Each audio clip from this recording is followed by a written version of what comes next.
Davlat xavfsizlik xizmatining Surxondaryo viloyati bo'yicha boshqarmasi xodimlari tomonidan viloyat bojxona boshqarmasi va ichki ishlar boshqarmasi bilan hamkorlikda Afg'oniston, Tojikiston, O'zbekiston yo'nalishida giyohvandlik vositalarining noqonuniy aylanmasi bilan shug'ullanuvchi transchegaraviy jinoiy guruh faoliyatiga chek qo'yildi.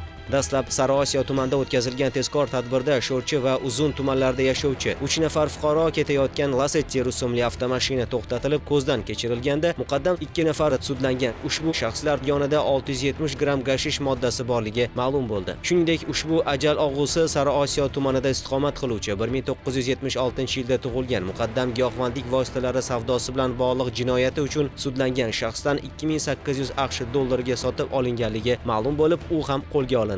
Tezkor tadbirning ikkinchi bosqichida esa Boysun tumanidagi Darband yo'l patrul xizmati maskanida Uzun tumanida yashovchi 3 nafar shaxs ketayotgan Nexia 2 rusumli avtotransport vositasi to'xtatilib ko'zdan kechirildi. Natijada avtomashina salonida 9 kilogramm 410 gram gashish moddasi borligi aniqlanib, protsessual tartibda rasmiylashtirib olindi. Tergovga qadar tekshiruv harakatlari davomida tojikistonlik narkokuryerlar tomonidan Uzun tumani hududiga o'tkazilgan mazkur giyohvandlik vositasi aslida Samarqand viloyatida kutib turgan xaridorlarga yetkazilishi kerakligi ma'lum bo'ldi. Tezkor tadbir davom ettirilib, ushbu narkotik moddaning ma'lum bir qismini qabul qilib olgan vaqtlarida Samarqand hamda Andijon shaharlarida yashovchi 3 nafar fuqaro ham ushlandi. Shuningdek, Denov tumanida istiqomat qiluvchi 1971-yilda tug'ilgan fuqaroning yashash xonadonida 964 gram gashish moddasi borligi aniqlanib, u ham o'rnatilgan tartibda